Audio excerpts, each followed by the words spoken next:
Yep. Those are snapper blues, man. You can fry these suckers. You cut their head right on. Yep. Got them.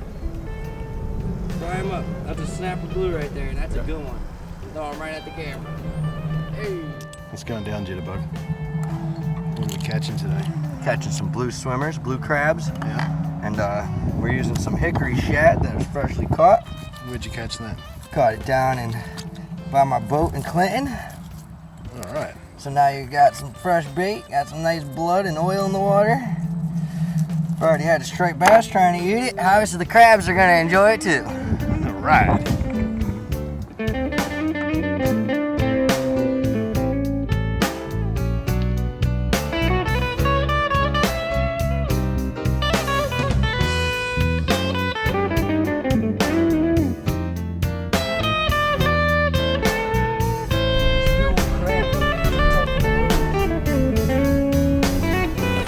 Oh, and that's how it's done right there. He's in the net.